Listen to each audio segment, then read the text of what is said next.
काल टेस्ट सांगितलं होतं मी, होमवर्क सांगितले होते. किती लोकांचे आलेत? एक दिसला मला, कुशनचा दिसला. मी बाकीच्यांचे टाकलं अजून सर. हा, तू टाकला अजून सर कोण मी कोण पण टाकलाय? टाकलं. ओके. हे बघा, असा काही मेसेज आला की मला येतो बघा. आता आता इथे मेसेज आला ना, दिसला का तुम्हाला? गुगल माय बिझनेस वरती आपण जेव्हा नेमाडे क्लासेसला नको आहे साहिल, नेमाडे होम ट्युटरला पाहिजे. इथे जे वर्ड आहे ना साहिल, हे बघ, हो सर. इथे होम ट्युटर पाहिजे आपल्याला. नेमाडे क्लास आपल्याला काही क्लासची काही, हा जो क्लास आहे ना, आपल्याला क्लासला काही गरज नाही. तुम्हाला लिस्टिंग जी आहे ना आपली, दोन प्रकारे. हे बघा, आपण दोन प्रकारे लिस्टिंग आहे गुगल वरती. आपला नेमाडे क्लासेस आहे.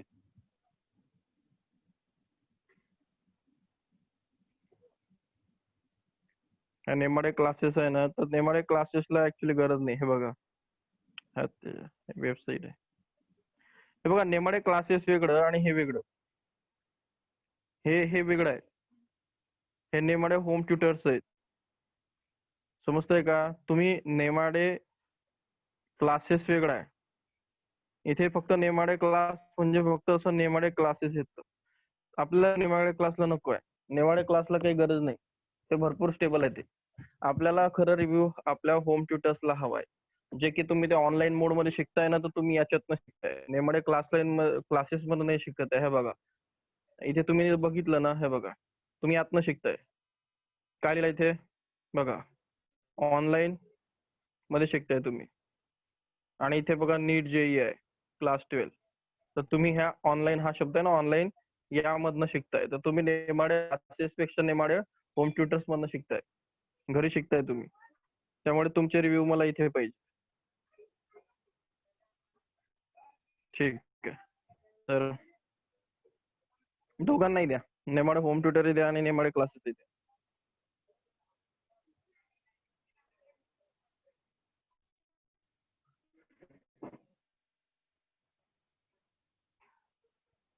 चला, तर मला वाटतं इलेक्ट्रो केमिस्ट्री स्टार्ट केलं होतं आपण. व्हिडिओ मागचा एकदा रिकॅप करून घ्यायचा. ते काय होतं, मी पुन्हा रिकॅप करायला गेलं की आपला सिलेबस मागे राहून जातो. काल गोष्टी चालली होती इलेक्ट्रिक, रेजिस्टन्स. तर रेजिस्टन्सचा फॉर्म्युला लक्ष, ओम्स लॉ माहिती असला पाहिजे. ओमचा स्टँडर्ड लॉ आहे. ओमचा लॉ जर तुम्ही शिकत असाल तर, मी कालच एक क्लास घेतला, जस्ट स्टेट बोर्ड वरती घेतला मी. माहिती आहे तुम्हाला, आपल्या स्टेट बोर्डची काही क्लास आहे ऑनलाईन. तर मी त्यांना एक क्लास मला घ्यावा लागला. तिथे मी त्यांना ओम्स लॉ शिकवला. त्यांना जस्ट हे शिकवलं मी. कितीची मुलं होते? 9वीचे, 9th क्लासचे मुलं आहेत. त्यांना मी हा लॉ काल शिकवला, ओम्स लॉ. तर हा टॉपिक आहे ओम्स लॉ, 9th क्लासला शिकवला जातो. आणि लॉ सिंपल आहे की V is equal to I R. आणि तुम्ही फिजिक्स मध्ये अजून चांगला शिकाल, त्यामुळे केमिस्ट्री एवढं शिकवण्याची गरज नाही. व्होल्टेज, करंट आणि रेजिस्टन्स. मी तुम्हाला सांगितलं होतं, एक रेजिस्टन्स असतो, सर्किट असं असतं. याला रेजिस्टन्स म्हणतात. तो फॅन असू शकतो, लाईट असू शकतो, काही असू शकतो. इथे एक बॅटरी असते, ही बॅटरी आहे. आणि या बॅटरीत जाणारा करंट, हा करंट आहे. आणि या वायरच्या ह्या रेजिस्टन्स म्हणजे फॅनच्या किंवा ट्यूबलाईटच्या मध्ये व्होल्टेज असतो. आणि ही बॅटरी असते. बघा, सिच्युएशन अशी असते. अरे गेलं. हे बघा, सर्किट कधीही असं असतं. तुम्ही कोणतेही सर्किट घ्या, बेसिकली ते असं असतं. ही जी वायर आहे कॉपरची, हिचा स्वतःच रेजिस्टन्स असतो वायरचा. नंतर जे त्याला तुम्ही फॅन वगैरे लावतात, त्याचा स्वतः त्या फॅनचा एक रेजिस्टन्स असतो. आणि ही वायर आणि फॅनचा एक रेजिस्टन्स म्हणजे R F plus R wire, असं टोटल एक आर रेजिस्टन्स होते. पूर्ण सर्किटचा रेजिस्टन्स काय होतो? आर तयार होतो. या वायर मधनं करंट जात असतो, त्याला करंटला म्हणतो आपण आय. आणि इथे बॅटरी लावलेली असते 6 व्होल्टची. तर व्होल्टेज असतं 6 व्होल्ट. म्हणजे सर्किटमध्ये 2-3 गोष्टी इम्पॉर्टंट असतात. एक तर बॅटरी कितीची लावली आहे, करंट किती जातोय, आणि त्याचा रेजिस्टन्स किती आहे. ठीक आहे. मग ह्या तिघांमध्ये एक रिलेशनशिप असतं की व्होल्टेज, करंट आणि रेजिस्टन्स हे एकमेकाशी कशा प्रकारे रिलेशन मध्ये असतात. हे कोणी सांगितलं? ओम्सने सांगितलं. ओम्सने सांगितलं की हे व्होल्टेज, करंट, रेजिस्टन्स जे आहे, तर तुम्हाला यांच्याबद्दल रिलेशन असं असतं, V is equal to I R. मी तुम्हाला कोणत्याही सर्किटचा करंट रेजिस्टन्स माहिती असेल तर तुम्हाला सांगता येतं बॅटरी कोणती आहे, कितीची आहे. तुम्हाला बॅटरी माहिती आहे, तुम्हाला रेजिस्टन्स माहिती, तुम्हाला सांगता येतं त्यात करंट किती आहे. तर एकदम फंडामेंटल लॉ आहे. जसं न्यूटनचे 3 लॉ आहेत, तसं हा इलेक्ट्रिकलचा सर्वात बेसिक म्हणजे इम्पॉर्टंट लॉ आहे. करंट, व्होल्टेज आणि रेजिस्टन्स. ठीक आहे. तर काही डाऊट आहे याच्यामध्ये? Ohm's law, V is equal to I R. मग रेजिस्टन्स म्हणजे काय? V upon I. कालच सांगितलं रेजिस्टन्स म्हणजे काय? It is a oppose to current. म्हणजे करंटला विरोध करणारा जो फॅक्टर असतो त्याला म्हणतात, काय म्हणतात? रेजिस्टन्स म्हणतात. आणि करंटला फेवरेबल कोण असतो? मग रेजिस्टन्सच्या जर केला 1/R केलं तर त्याला कंडक्टन्स म्हणतात. कंडक्टन्स म्हणजे काय? ज्यामुळे करंट जोरात पडतो. किती करंट जोरात जाऊ शकतो याला कंडक्टन्स म्हणतात. आणि किती अडकू शकतो त्याला रेजिस्टन्स म्हणतात. मग कळालं असेल तुम्हाला. दोघंही एक्झॅक्टली अपोजिट काम करतात. हा सांगतो करंट किती चांगला जाऊ शकतो, हा सांगतो किती अडकू शकतो. मग याचा फॉर्म्युला आर असेल, याचा ऑब्व्हियसली फॉर्म्युला 1/R असतो. कळालं? Conductance is obviously reciprocal of resistance. पुन्हा एक पॉईंट शिकवला तुम्हाला. रेजिस्टन्स हा ओहम मध्ये मोजतात, कंडक्टन्स कशामध्ये मोजतात? मग 1/ओहम मध्ये. उलट आहे ना. मग याला जर ओहम म्हणतात तर याला ओहम म्हणू शकतो, याला सिमेन्स म्हणतात. याला सिमन्स म्हणतात. सिमेन्स हा ते वर्डिंग बघून घ्यायचे, ते नाव वगैरे मला इथे चांगला लिहिता येत नाही कधी कधी. तर इथे येऊन असतं 1/, या जी सिमेन्स मध्ये लिहितात आणि त्याला 1/ओहम असं लिहितात. याला सिमन्स म्हणतात. चला इथपर्यंत झालं होतं. पुढे जाऊ. हा जो रूल आहे, हे जे आहे स्टेटमेंट, हे कितीत असतं माहितीये का? हे 8च्या पुस्तकात असतं. जर तुम्हाला बघायचं असेल तर तुम्हाला दाखवू का हे कितीत असतं? हे बघा. काल जस्ट मी 2 मिनिटात शिकवलं. हे बघा, तुम्हाला काल मला गरज पडली आणि मला त्यांना शिकवावं लागलं. त्या क्लासला 9च्या. तर 9चा स्टेट बोर्डचाही आपला ऑनलाईन क्लास आहे. ऍक्च्युली स्टेट बोर्ड मध्ये आपण जास्त जात नाही, पण कधी कधी त्यांना जावं लागतं.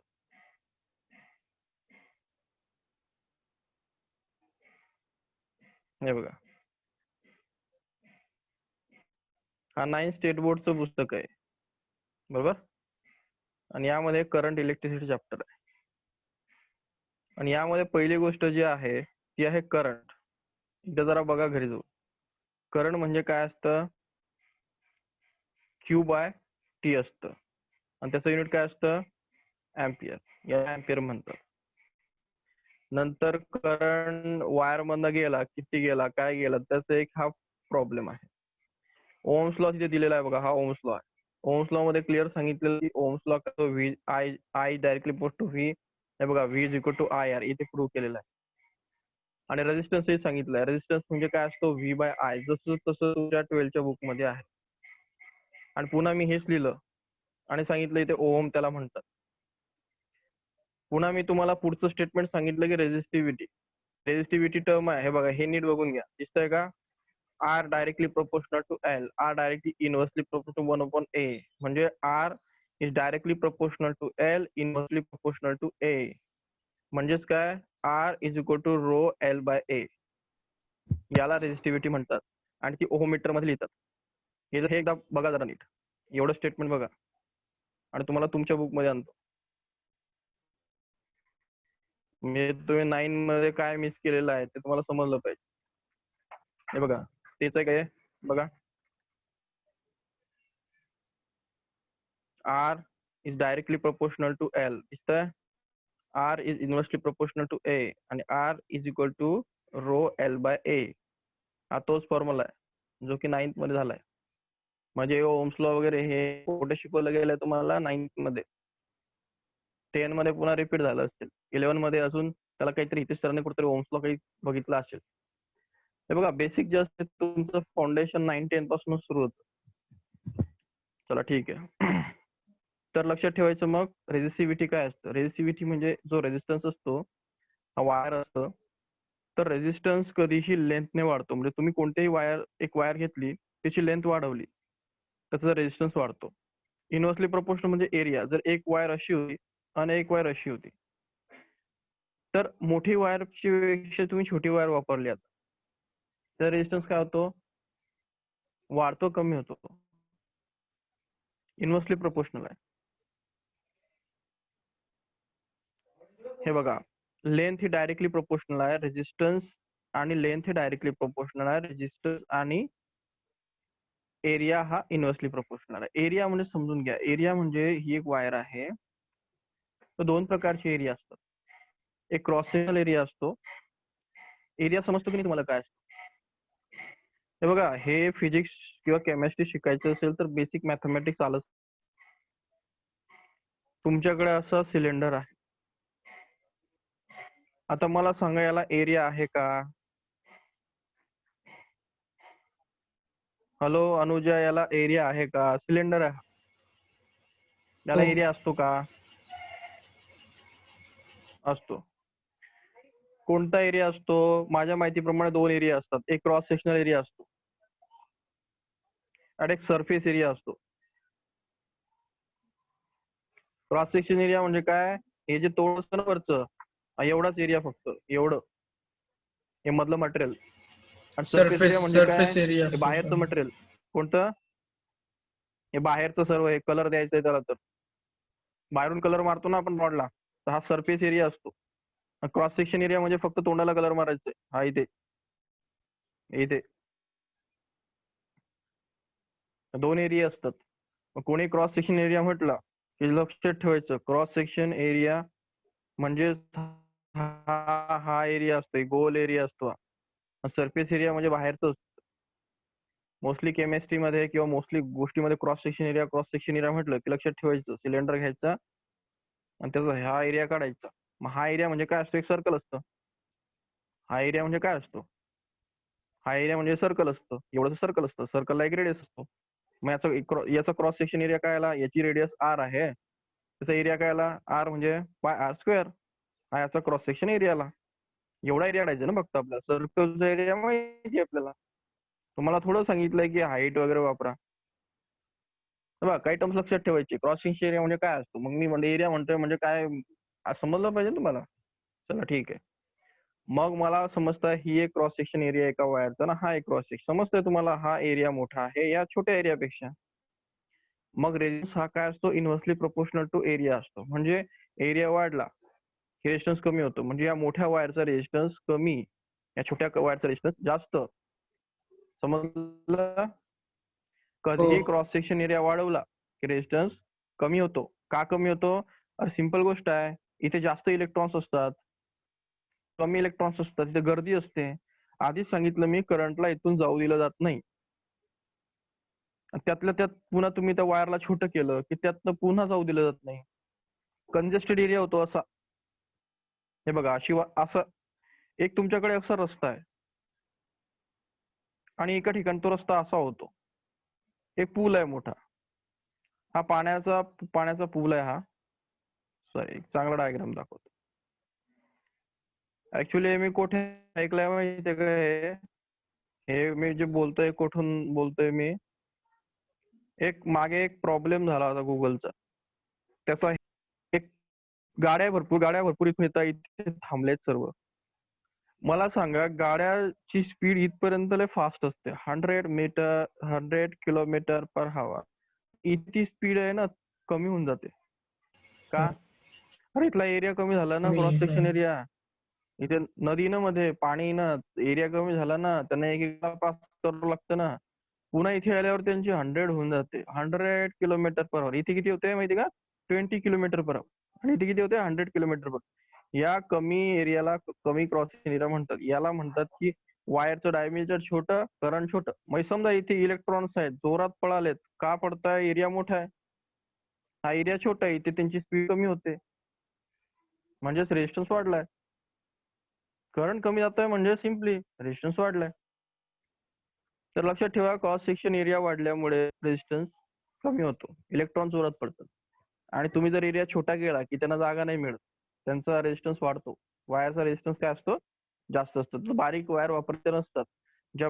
जर तुमच्याकडे करंट जास्त असेल आणि तुम्हाला ते वायरवाला फिटिंगवाल्याला डोकं तर काही नसतं तेवढं, पण त्याला एवढं डोकं नक्की असतं की 16 अँपियरला भाऊ एवढी वायर वापरायची.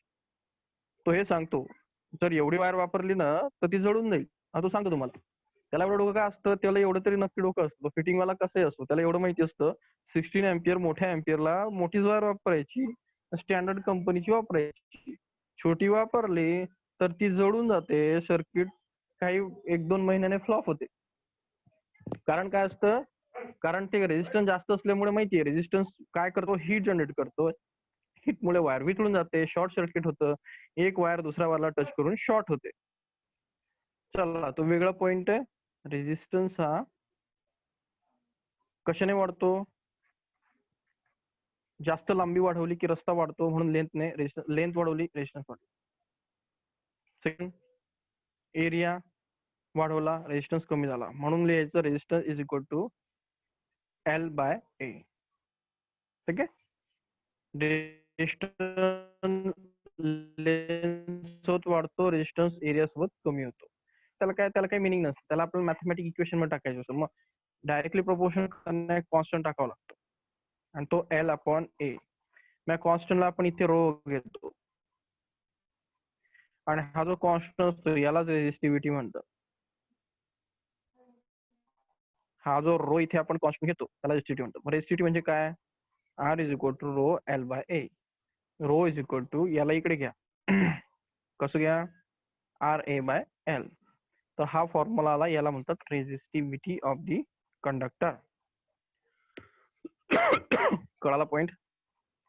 हो. पॉइंट करतोय का रे बुवा? चला मग रेझिस्टिव्हिटी ऑफ द कंडक्टर कशावर डिपेंड करते, साधी गोष्ट आहे. मग तुम्हाला सांगितलं रेझिस्टिव्हिटी ऑफ कंडक्टर कशावर डिपेंड करते, resistivity is equal to RA/L. Resistance वरती, एरिया वरती, लेंथ वरती. फॉर्म्युला पाठ करायचे, फॉर्म्युलांना काही पर्याय नाही. आतापर्यंत झालं रेझिस्टन्स, आतापर्यंत झालं कंडक्टन्स.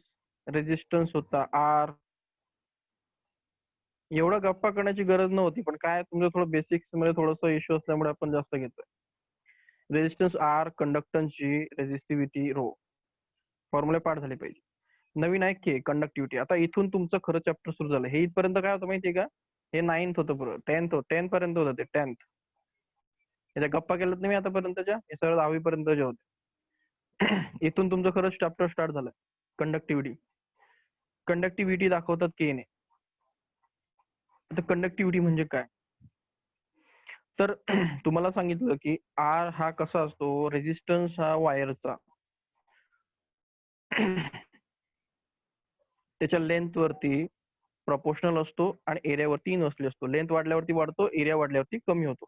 कमी होणारा कधी खाली लिहायचं असतो. हे मॅथ कोणाला समजत नाहीये की सर मला हे समजत नाहीये, हे असं कोणाला समजत नाही सांगा. पुन्हा सांगतो, हा रेझिस्टन्स लेंथ मुळे वाढतो आणि त्या बॉटमला लिहिलं असतं त्याच्यामुळे कमी होतो. हे डोक्यात बसून घ्या. हा जो डिवाइड बाय असतो त्याच्यामुळे पुढची गोष्ट कमी होत असते. मॅथ आहे. मग जसं आपण वायर साठी केलं, R is equal to R is directly proportional to L/A, तसं आपल्याकडे G ही असतो. काय असतो, G असतो. G काय असतो, कंडक्टन्स असतो. मग कंडक्टन्सला आपल्याला लिहिता येतं. मग कंडक्टन्सला कसं, हे बघा R असा होता, R is directly proportional to L/A. त्याच्या उलटा असतो ना, मग G कसं लिहिणार, G is directly proportional to A/L. हे बघा R इक्वल टू 1/G होता. R चा फॉर्म्युला काय होता,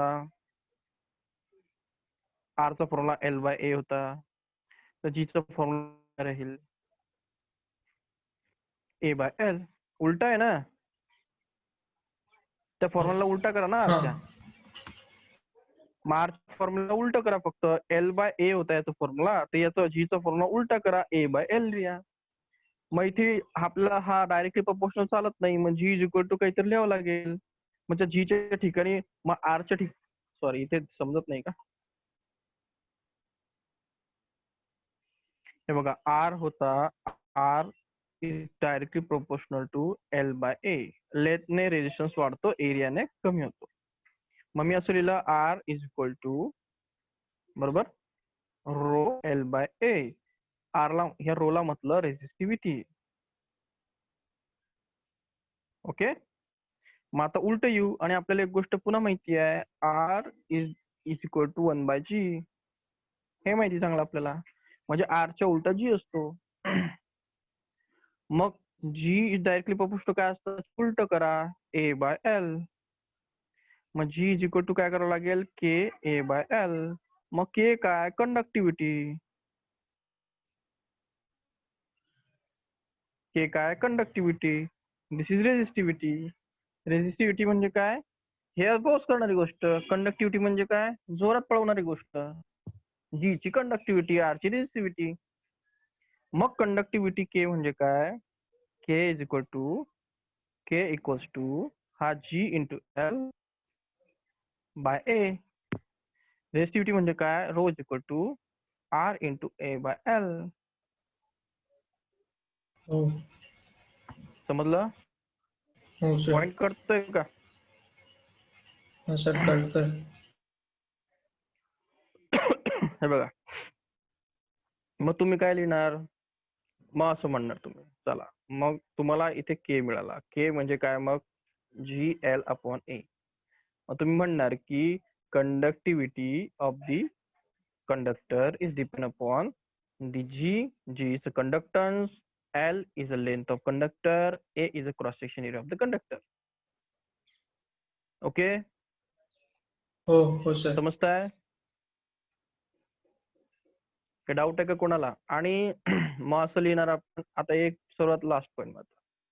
आता एवढं तर कळालं आपल्याला की के म्हणजे काय असतो, मग हे असतो. मग के चा फॉर्म्युला तुम्ही असं लिहू शकता,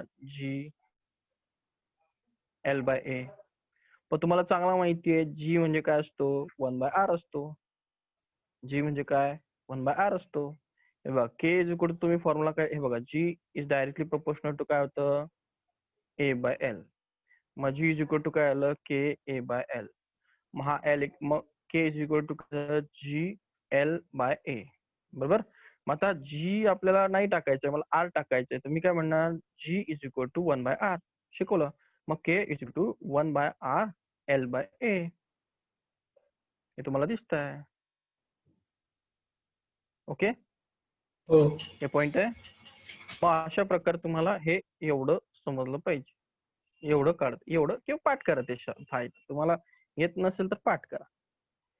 मग तुम्हाला काय कळालं, के जर कळालं असेल तुम्हाला, म्हणजे के चा फॉर्म्युला तुम्हाला के कळाला तुम्हाला, K is equal to 1/R L/A. Okay. मग आता 1/R L/K बघा काय आहे. आता ह्या 1/R L/K ला बघा, नेमकं हा असा आहे का बघा, 1/रो जर केला आपण तर हे आन्सर येतं का. रो काय होतं बघा,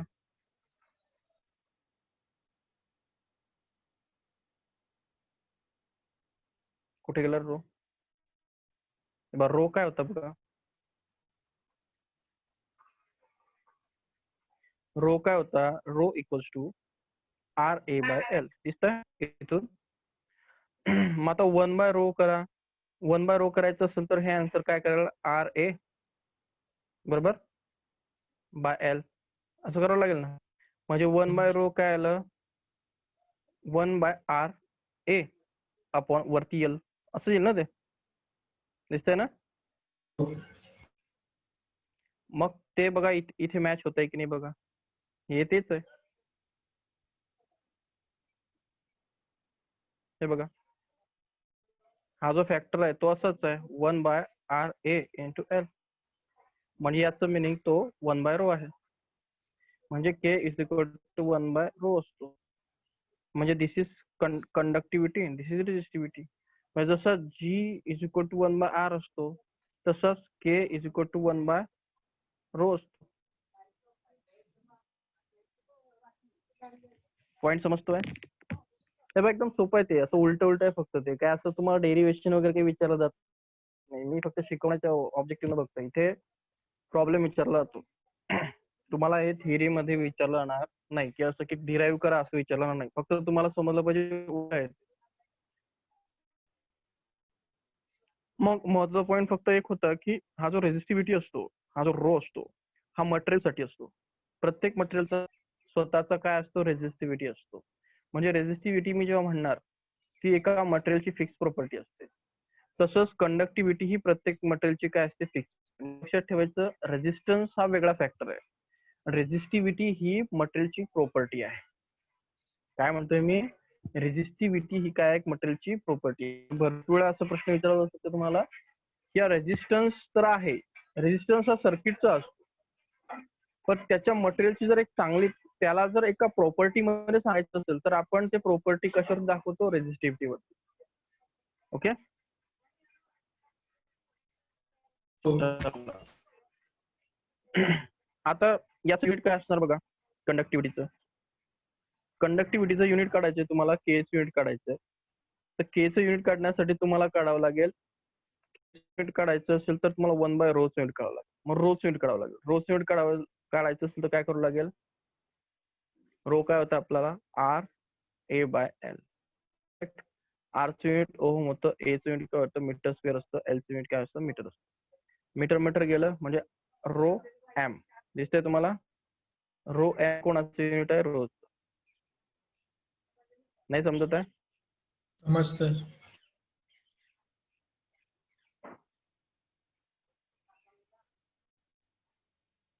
रो काय असतो, RA/L. घरी प्रॅक्टिस करायची, ते मागचे फॉर्म्युला बघा. आरचं युनिट ओहम असतं, एरिया हा मीटर स्क्वेअर मध्ये असतो, मीटर मध्ये असतो.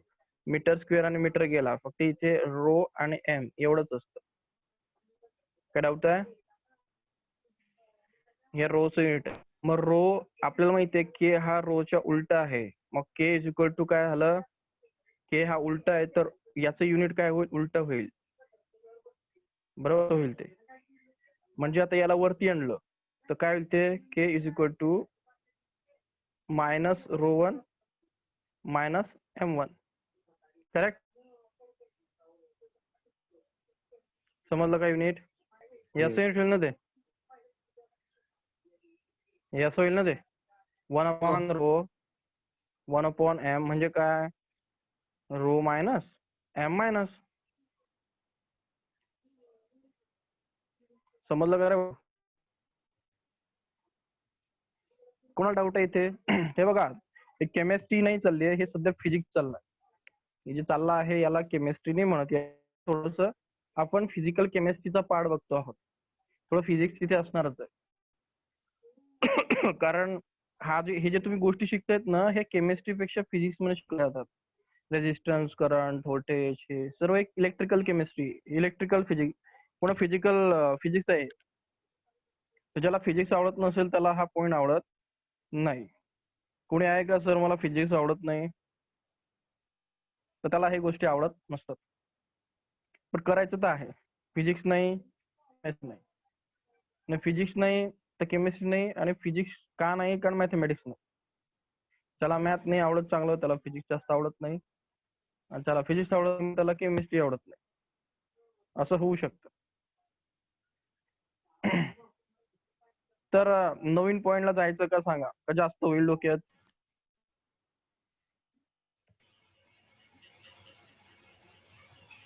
माधवी काय सिच्युएशन आहे, समजतंय का माधवी. हो सर. इकडे वैभव पाटील, वैभव पाटील,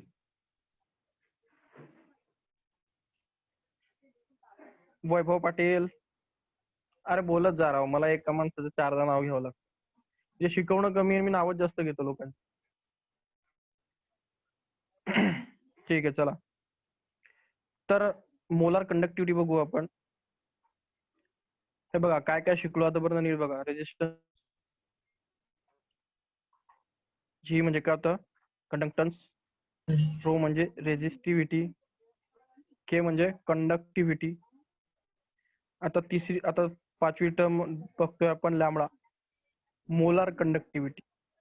कंडक्टिव्हिटी हा के होता, आता त्याला मोलार लावलं म्हणून तो लॅम्बडा झाला. आपल्याकडे कंडक्टिव्हिटी होती, पण आता आपण मोलार कंडक्टिव्हिटी बघतोय. कोणताही पेपर काढा त्यामध्ये हा टर्म आलेलाच आहे.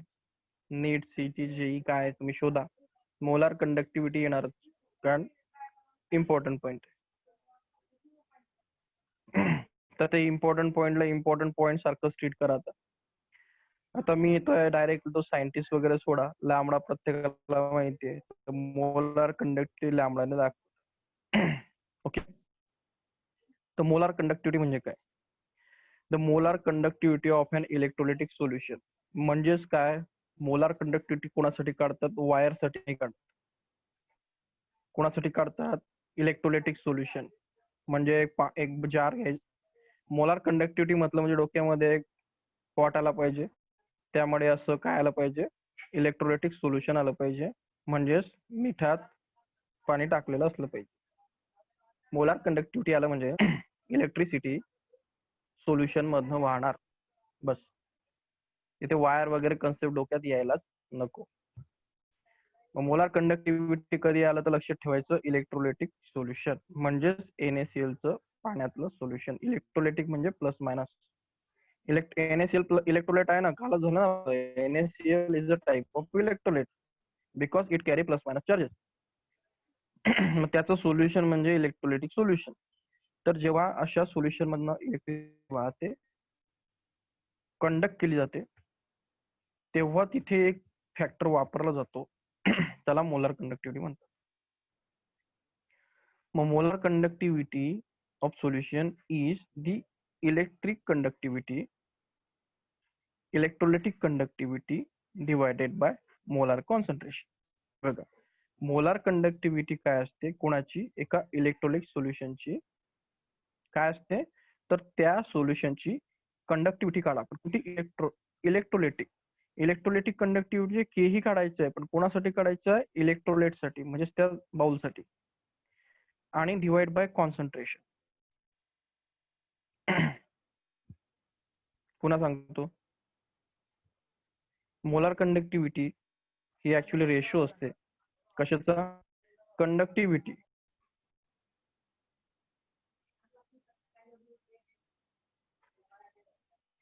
चला हे बघा, हा पॉइंट भरपूर महत्वाचा आहे. पेपर मध्ये येणार म्हणजे येणार. फोकस करा. मी मोलार कंडक्टिव्हिटी म्हणजे काय म्हणतो. पहिलं लक्षात घ्या की मी गप्पा करतो आहे. एक पॉट आहे, त्यामध्ये एक इलेक्ट्रोलाइट घेतलाय. त्याचं नाव आहे NaCl. आता हे डोक्यात बसून घ्या की NaCl हा इलेक्ट्रोलाइट असतो. का असतो? कारण त्याच्याकडे मायनस असतो. यात कोणाला काही डाऊट आहे का? इलेक्ट्रोलाइट कोणाला म्हणायचं? ज्याला पाण्यात टाकल्यानंतर त्यामधनं इलेक्ट्रिसिटी जाते, म्हणजे करंट जातो. पॉइंट क्लिअर झाला? हो. कोणाला काही इश्यू आहे का? हे बघा, हे टॉपिक शिकवायला, हे टॉपिक समजायला हे मुलं हा प्रॉब्लेम इथे सोडून देत, किंवा हा चॅप्टर हार्ड होऊन जातो थोडा. का? तर ह्या कंडक्टिव्हिटीमुळे. पुन्हा लक्षात घ्या, इलेक्ट्रोलाइटचा मिनिंग असतो जो पाण्यात टाकल्यानंतर त्यातनं इलेक्ट्रिसिटी वाहते, त्याला इलेक्ट्रोलाइट म्हणतात. मग इलेक्ट्रोलाइटिक सोल्युशन म्हटलं म्हणजे हे मिठाचं पाणी असतं. ठीक आहे, ज्यातनं इलेक्ट्रिसिटी जाते. मग आपल्याला मोलार कंडक्टिव्हिटी म्हणजे काय करायचं आहे की आता हे डोक्यातनं काढून टाकायचं की हे वायर आहे, इथे वायर संपल्यात, वायरचे इथे जॉईंट मारलेत तुम्ही. आपल्याला ह्या पाण्यामध्ये शोधायचं आहे की पाण्यामध्ये कशा प्रकारे कंडक्टिव्हिटी होते, पाण्यात इलेक्ट्रॉन कसे मूव्ह करतात, किंवा त्याला कसं कॅल्क्युलेट करायचं. वायर संपलं ना, तुम्हाला वायरचं संपलं, ते रेजिस्टन्स वगैरे ते संपलं. ते आता इकडे आपण दुसऱ्या गोष्टी, आता आपण लिक्विडच्या गप्पा करतो, कारण आपल्याला इलेक्ट्रोलिसिस करायचं. म्हणजे पाण्यामध्ये त्याला इलेक्ट्रोलिटिक सोल्युशन आपण म्हणतो. हे जे इलेक्ट्रोलिटिक सोल्युशन आहे, याची आपण एक महत्त्वाची गोष्ट स्टडी करतो, त्याला मोलार कंडक्टिव्हिटी म्हणतात. मग मोलार कंडक्टिव्हिटी म्हणजे काय? तर लक्षात ठेवायचं, हे कोणासाठी कॅल्क्युलेट होते? इलेक्ट्रोलिटिक सोल्युशन साठी. फर्स्ट पॉइंट, इलेक्ट्रोलिटिक सोल्युशन साठी मोलार कंडक्टिव्हिटी आपण काढतो, लॅम्बडा काढतो. पॉइंट कळाला पहिला? हो. पॉइंट नंबर 1 क्लिअर झाला. दुसरी गोष्ट म्हणजे मोलार कंडक्टिव्हिटी म्हटलं म्हणजे तुमच्या डोक्यामध्ये असं एक भांडं आलं पाहिजे, त्याच्यामध्ये मिठाचं पाणी असलं पाहिजे, आणि त्यात आपल्याला वायर टाकून लाईट लावायची, त्यात इलेक्ट्रिसिटी पाठवायची, बॅटरी लावायची. ह्या पाण्यासाठी तुम्हाला काहीतरी काढायचं आहे, त्याचं नाव मोलार कंडक्टिव्हिटी आहे. ओके. ती मोलार कंडक्टिव्हिटी म्हणजे मग काय असते? तर ते लॅम्बडाने दाखवतात, याने इक्वल्स टू. तर ते रेशो असते. रेशो म्हणजे काय, दोन गोष्टी असतात. रेशो मध्ये एक वरती आणि एक खाली. तर वरचा पॉइंट असतो कंडक्टिव्हिटी, इलेक्ट्रोलेटिक कंडक्टिव्हिटी. त्याचं नाव असतं इलेक्ट्रोलिक कंडक्टिव्हिटी. नाव इथे बघून घ्या. तुम्हाला आता शिकवलं कंडक्टिव्हिटी हा के ने दाखवतात. मग के घ्यायचं आणि खाली काय लिहायचं, त्याच्या खाली सी. केमिस्ट्रीमध्ये कधीही सी कॉन्सन्ट्रेशन साठी वापरतात. तर त्याला मोलार कॉन्सन्ट्रेशन म्हणतात. त्याला काय म्हणतात, मोलार कॉन्सन्ट्रेशन. मोलार कॉन्सन्ट्रेशन म्हणजे काय असतं हा वेगळा पॉइंट आहे. कॉन्सन्ट्रेशन तुम्हाला शिकवलंय. कॉन्सन्ट्रेशन म्हणजे एका मध्ये किती मोल्स प्रेझेंट आहेत त्याला मोलार कॉन्सन्ट्रेशन म्हणतात.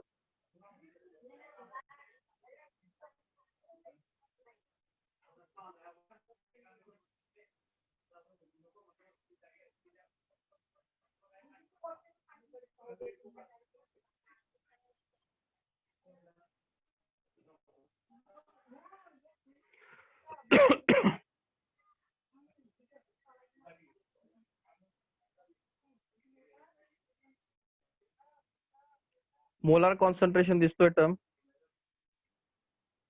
हो. मोलार कॉन्सन्ट्रेशन आपण एम आणि तो रेशो असतो कशाचा, number of mole of solute. Solute म्हणजे तेच डोक्यात आणायचं. सोल्यूट म्हणजे आपल्याकडे जे पितो आपण त्याला सोल्यूट म्हणतो आणि सोल्युशन म्हणजे वॉटर. म्हणजे एका लिटर म्हणजे हे बघा, हे सोल्यूट म्हणजे मीठ आहे आणि सोल्युशन म्हणजे पाणी आहे. सोल्युशन म्हणजे पाणी प्लस मीठ. म्हणजे पाणी प्लस मिठाचं तुमचं 1 लिटर तुम्ही घेतलेलं आहे. म्हणजे एक लिटर आहे. त्या लिटर मध्ये काय आहे, मीठही आहे आणि पाणीही आहे. मिठाला सोल्यूट म्हणतात. आता हे सांगायची काही गरज नाही, चॅप्टर झालंय आपलं. आणि या दोघं गोष्टीला सोल्युशन म्हणतात, हे तुम्हाला शिकवलंय. सोल्युशन म्हणजे दोघांचं मिक्सचर. सोल्यूट म्हणजे जो टाकला जातो तो सोल्यूट. मग कॉन्सन्ट्रेशन काय दाखवतं, कॉन्सन्ट्रेशन हे दाखवतं की त्या मिक्सचर मध्ये म्हणजे त्या सोल्युशन मध्ये किती मोल्स NaCl चे टाकले गेलेले आहेत. म्हणजे त्यामध्ये 2 मोल टाकले तर 2/1 लिटर, त्याच्यामध्ये 50 टाकले तर 50/1 लिटर. म्हणजे जेवढे जास्त मोल म्हणजे काय, NaCl, तेवढं जास्त त्याचं कॉन्सन्ट्रेशन. समजतंय? म्हणजे त्याच्यामध्ये पाणी कमी होतं आणि सोल्यूट जास्त होतो, याचा अर्थ असा असतो. पॉइंट करतोय. कॉन्सन्ट्रेशन कशाला म्हणतो आपण, कॉन्सन्ट्रेशन मध्ये इथे वॉटर आहे, इथे NaCl आहे. आणि हा फॉर्म्युला काय सांगतो, मोलॅरिटी काय सांगतो की सांगा यामध्ये NaCl किती टाकलाय. मग NaCl जास्त असेल तर ऑब्विसली NaCl जास्त असेल. याचा आन्सर जर जास्त आलं तर याचा मिनिंग आहे की NaCl पाण्यापेक्षा जास्त आहे. NaCl तिथे पाण्यापेक्षा जास्त आहे. साधी गोष्ट लक्षात ठेवा, किती मोल टाकलेत एका लिटर पाण्यामध्ये याला त्याचं मोलार कॉन्सन्ट्रेशन म्हणतात. एका लिटर मध्ये किती. आता पुन्हा प्रश्न येतो, what is mean by mole. पुन्हा तोच प्रश्न, what is mean by mole. काय असतं माधवी मोल मग?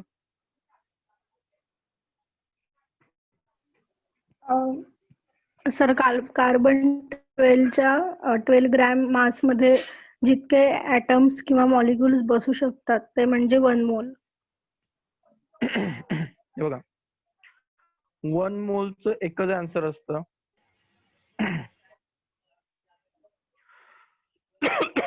काय झालं मला काय माहिती, दररोज मला असं कशाला त्रास लागतो. ठीक आहे. तर मला वाटतं प्रॉब्लेम मध्ये सॉल्व्ह करू आपण, जास्त मग ते कॉम्प्लिकेट होऊन जाईल. ठीक आहे. हे बघा, पण ते इथे नाही सांगितलं, तुमच्या डोक्यातही जात नाही पुन्हा. हे बघा, हे मोलार मास काय असतं बघा, हा Na आहे आणि Cl आहे.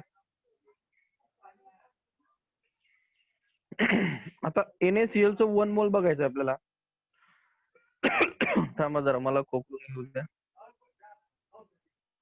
NaCl, आता NaCl चं तुम्हाला मोल काढायचं. मग तुम्हाला सांगितलं आहे तुमची एक गोष्ट पाठ पाहिजे, त्याला ऍटॉमिक काय म्हणतात, मास म्हणतात. सांगितलं होतं ना. मास काढण्यासाठी सर्वात पहिले तुम्हाला ऍटॉमिक मास माहित पाहिजे.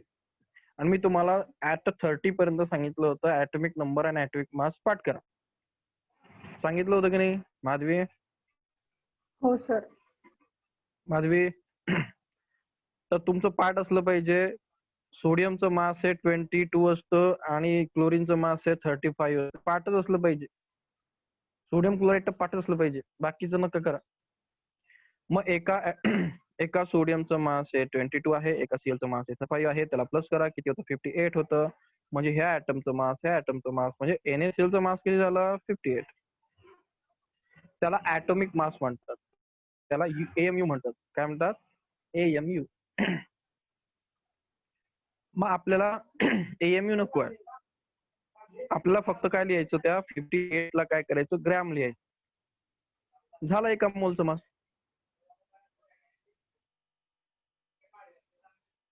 हे सोडियम आहे, हे क्लोरीन आहे. सोडियमचं मास 22 आहे, क्लोरीनचं मास 35 आहे, 58 आलं. त्याला ग्रॅम मध्ये लिहायचं. झालं. सोडियम क्लोराईडचं हे मोल आहे. हा वॉटर आहे. वॉटर मध्ये 2 हायड्रोजन आहे. हायड्रोजनचा मास 1 असतो, ऑक्सिजनचं 16 असतं. 2 हायड्रोजन मधून +1 +1 +16 किती आन्सर आला? 1 + 1 + 16 18 ग्रॅम. हे वॉटरच्या एका मोलचं मास आहे. ज्याने मोल चांगला केलाय, मागच्या वर्षी मी 10 वेळा रिवाइज केलाय, 11वी मध्ये रिवाइज केलं, 12वीतही केलं. मला वाटतं मी हा point most minimum 10 time revise केला असेल. तुम्हाला मागच्या बॅचला, प्रत्येक बॅचला मी 10 वेळा तर रिवाइज करतो. मोल लोकांना मोलच समजत नाही. पॉईंट कळाला मोल काय असतो? Hello sir. पुन्हा एकदा. मला माहिती लोकांना तर समजत नाही. तुला जांभरीकडे लक्ष द्यायचं. H2O जर तुम्हाला मोल काढायचं, किती हायड्रोजन आहे? 2 हायड्रोजन आहे. ऑक्सिजन किती आहे? 1 आहे. हायड्रोजनचा ऍटॉमिक मास पाठ करा, 1 असतं. ऑक्सिजनचा 16 असतं. किती हायड्रोजन आहे? 2 आहे. आन्सर काढा. 2 × 1 2 + 16. आन्सर किती आलं? 18. या वॉटरच्या 1 मोलचं मास 18 ग्रॅम आहे. NaCl. एकदम सोपा टॉपिक आहे. काय पोरांना येत नाही काय माहिती. किती टॉपर असला तर तो ते विचारच करतो. Na मास 29, याचं 35. एकच Na आहे, एकच सोडियम आहे, त्यामुळे काही प्रश्न नाही. 58 आन्सर आलं. 58 आणि त्याला ग्रॅम लावायचं. एका सोडियमच्या एका मोलचं मास 58 ग्रॅम आहे. पॉईंट कळाला असेल. बरोबर? हॅलो. मग सांगा हो बरं सर. मला सांगा बरं, या मोलचं मास किती असतं? या Cl2 आहे, याच्या एका मोलचं मास सांगा.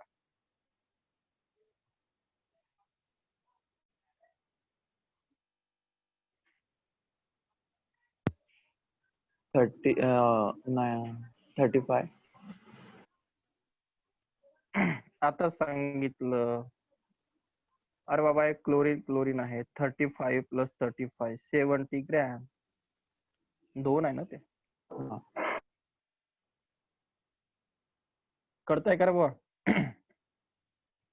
आता मला सांगा, तुम्ही जर फक्त याचं मास असं सांगितलं 35, तर हे तर ह्या एका क्लोरीनच्या ऍटमचं, याला ऍटॉमिक मास म्हणतो आपण. 35 ऍटॉमिक मास आहे. मला मोलचं मास पाहिजे. मोल म्हणजे त्याच्यामध्ये मिनिमम 2 असले. मोलार मास कोणासाठी असतं? मोलार मास हे मॉलिक्यूल साठी असतं. ऍटॉमिक मास हे ऍटम साठी असतं. चला ठीक आहे, जाऊ दे, जास्त कन्फ्युजन. कळालं ना काय करायचंय? समजलं? एवढं तर समजलं काय म्हटलं मी. बस झालं. मला वाटतं एवढं बस आहे, डोक्याच्या वरती जाईल तुमच्या. कारण हा टॉपिक तुम्हाला इथपर्यंत प्रत्येक वर्षी काळा पेपर इम्पॉर्टंट इथला प्रश्न येतो. बोर्ड असेल, सीईटी असेल, नीट असेल, जेई असेल, नाटा असेल, काही असेल, तुम्हाला इथून प्रश्न येणार म्हणजे येणार. आणि मला वाटतं आपण भरपूर डिस्कशन केलेलं आहे, त्यामुळे तो काही इश्यू नाहीये. तर माझे व्हिडिओ हे पुन्हा पुन्हा बघा ह्या चॅप्टरचे. टाइम काही जास्त लागत नाही, अर्धा 1 घंट्याचा व्हिडिओ असेल जास्त जास्त. रिपीट करा, पुन्हा समजून घ्या की मला म्हणायचं काय. ठीक आहे, थँक्यू. मग काही इश्यू असेल तर विचारा, बोला. प्रश्न. अभ्यास किती वेळ करताय? अभ्यास चालू आहे ना? हो सर, चालू आहे. ओके. आदित्य गायब झाला का रे?